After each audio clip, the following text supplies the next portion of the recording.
the market is showing us more and more pain. The market is literally bleeding. The market actually brought more pain, and we all want to know what are the odds that it is going to drop another 50%. Well, says the odds for a strong bottoming here and then a bounce back up. I think we all want to know that. This BTC dominance actually show you that the RSI is breaking to the upside, which means money is coming into the Bitcoin. You have 19-20,000 altcoins, some of which are going to go touch 0 point or like Luna 0.0000 something, because they don't have a fully functional product out there. They are just complete speculation. So if you look at utility assets, money is going to be moving to that direction. Now in this XRP chart, what you're observing, first one highlighted here, is the price drop during the terror from Luna. Now what's happening is the retest of the terror from Luna, right? Fine. So you now look at this and you are like, okay, what are the odds, right? We do have to understand what the market suggests to you. So the market literally suggests you that it can do a bottom here, then it can bounce. You're like, okay, fine.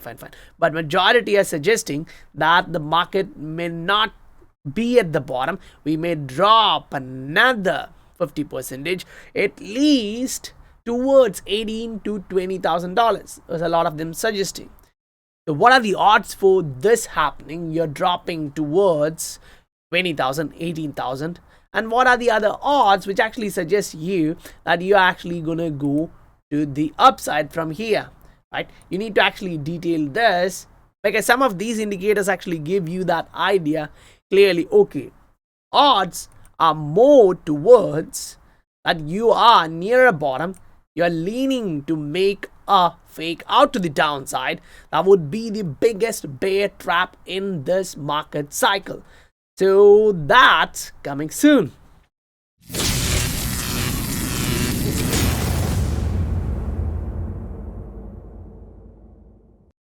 Welcome to the Scientific Investor family, where we discuss crypto and science behind investing regularly. The first question would be like, okay, what do you think are the odds that we may go to the downside, right? That concern actually comes from the current BTC price. This is a weekly chart of BTC. Now you do have the indicators suggesting you that it's at an oversold position along with a trend line support. So the downside literally compared to that particular indicator is less. Fine. Now if you look at the price, it's actually suggesting you that it's moving to the downside. Fine. At a time when the moving average is crossing to the downside, giving you a death cross signal. Now we talked about this before. When you cross to the upside, the price actually come back down, testing the moving average, right? When you actually cross to the downside, the price actually go testing the moving average. If it breaks, it goes even higher. So now you have the indicators suggesting there is a possibility you're going to bounce, but the price itself is having the momentum to the downside. So your next support is here, which was the last all-time high in 2018, and then as you were going back up, that area was a strong resistance. You slowed down a couple of weeks there and then moved above that. Fine. Now once you do such a rally and you get a double top like this, I know majority of us would be looking at this. Fine, you get a rally to the upside, you get a double top, and you break to the downside. So yes, the price in that naked scenario shows you, okay, you may go to the downside. That's the one thing I see. There is a possibility that you may go down. Now look at what just happens here. You go down, you get a fake out, and then you go back up, you bounce higher. Fine. So that's the scenario which you're observing in Bitcoin. Fine. Now you actually go look at Ether. Fine. You're looking at Ether saying there is a huge possibility that this asset may actually go lower. This looks like a head and shoulder pattern, which usually ends up really bad, right? Then you're like, okay, the pattern actually gives you a lot of thought process here. So this is Ether right now on a 3-day chart, showing it is completing a inverse head and shoulder pattern. Forgive me on that, and it's breaking to the downside. So you're like, okay, fine, we are here. We have an inverse head and shoulder. After a long rally, you went from the bottoms. You did a massive rally, and then you're getting this. But there is a possibility that you may still do a fake out and then go back up, right? That still is a possibility in this market. So does the price and the price history of Ether support this? Fine, you have to actually look at that. Now we are looking at the market cap for altcoins, and you are literally eyeing, okay, do we really have room to drop? Fine. Now, no one knows, but what you are looking at is price, moving average, and then the indicator, RSI. So the RSI suggests that historically speaking, for altcoins, you've reached this territory or close to that very rarely. 1, 2, 3, and 4. Now we are looking for like last 10 years. Fine. Within those times, when you hit this range, you weigh at the bottom. You literally weigh at the bottom. Fine. Now you're like, okay, I do get that point. We are at the bottom, but the price is actually breaking to the downside. What do you make of that? Fine. I'll actually take you guys here. This is Ethereum 3-day chart, a little bit zoomed out. We are breaking lower. The all-time high was this. You already touched that range of 1,400, right? So why are we actually discussing Ether? Because when Ether drops, the altcoin market kind of goes that way, right? It's like, okay, it's more pain coming in. People sell, panic, right? You don't have to do that. You literally have to spend your time and analyze the market. And once you do that correctly, you're now watching for a possible double bottom in the RSI. The price actually went lower compared to these two range. So it definitely suggests you there is a strong divergence happening. Fine. Then you're zooming in on a 3-day chart just to the RSI to observe what's happening there in between that last 1 month. And it's like, okay, that shows like a real double bottom, right? And there is a possibility that you may actually bounce. Fine. You get that. Now we are going all the way back to 2016, 2017, that market cycle where we had something similar. You were going through this stuff, you were dropping heavily, the RSI was at the bottom. Then what happened, right? Now, to get a bit more clarity there, this is that 2016-2018 bull run, and after the wave 1 completion, this is what the market did. So to get a bit more clarity, this is current scenario where you're getting that inverse head and shoulder, and this is what happened back then. So this actually gives you that clarity that, okay, you were at the bottom, the RSI was close, the price was dropping. It did not actually drop to the bottom considering its bear market, right? Say if you are going back to this one, this is what you're observing here. You look at this and you're like, okay, fine, the bear market bottom was here. Even at that point when the price was dropping, RSI suggested it's already at the lower end, even though you were kind of breaking through that inverse head and shoulder pattern. Forgive me. So now, what are the odds that you literally are going to go through this stuff in the altcoin market? Now, you can literally ask that question whether Ether is going to join that party when you literally observe there is regulations coming and there are issues happening. And when I saw that one, I was like, okay, if that's happening, this is going to be a bad stuff. It's not positive. So this goes to that negative side of this. Okay, you actually observe this and you're like, okay, there is a huge possibility that this may turn really bad, because for Ether, they've been talking about moving from proof of work into proof of stake, and all of this is happening. But what if that move becomes worse, right? At a time when you can least afford that, you get this stuff. The merge implemented on an Ethereum testnet, but blocks are being lost. You're asking that question to yourself. Okay, blocks, what does that mean? It's in a blockchain. Fine, I understand that's a block and it's chained. No, It's your information, it's your value. Both are inside these blocks written on them. If that's missing, some retailers, okay, they may like, okay, that's $100, fine. But not for the institutions. And BTC and Ether are the place where institutions have doubled down.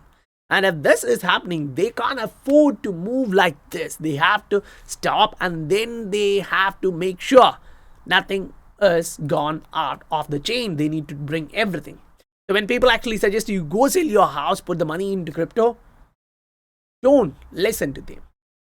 Woo, this guy actually stated that at the top. Now, I'm not saying he's an idiot. I'm saying that guy literally has brains. Look at his career. He has made money. He go down. He made money again. He's going down. He's making money again. So he literally has the ability to think. And if you listen to him clearly from 0 to 100, you're like, okay, you can say, okay, 50, 60% he know what he's talking about.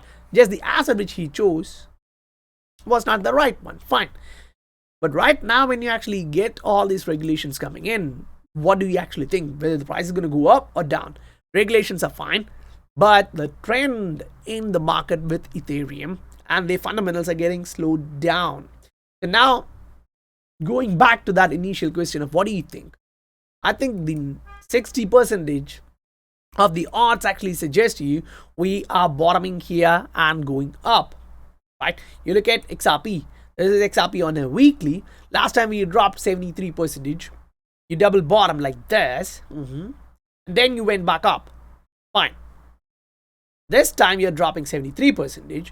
And you already got this long-legged candle here. And now you're at a point where this candle is going to close soon. We don't know where it's going to close. But if it happens to close in a way suggesting a bearish change, it's actually great. Because the bears are being pushed out, bulls enter from there.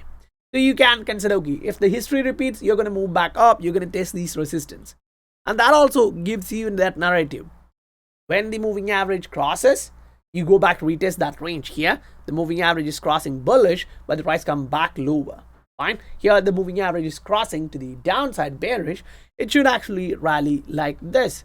So if you are in the market and you are saying, okay, I'm going to short this stuff, beware of these runs, because if the history repeats like this, now these are not in crypto, understand this, this is in forex, different markets. It's human psychology which I'm showing you. If the same psychology comes into play here in crypto market, a lot of them who are going to go bearish here, go shorting the market, is going to feel the pain. Now you can try it, you can do it for sure, definitely. If you believe we are in a bear market, you're going to such lows, you can definitely do that. But I would actually ask you, like, do you really don't see any similarity between the last bull market and this one? If so, you can go short this market, short the hell out of it. But if you even have a 10% thought that we are here and we may do this, don't go risking like that. Now, it's not only about the pattern at the top. You look at the support range, it gives you the same story. You get 1 point here, fine, then you go higher. The next leg is here, you get supported there for a long time.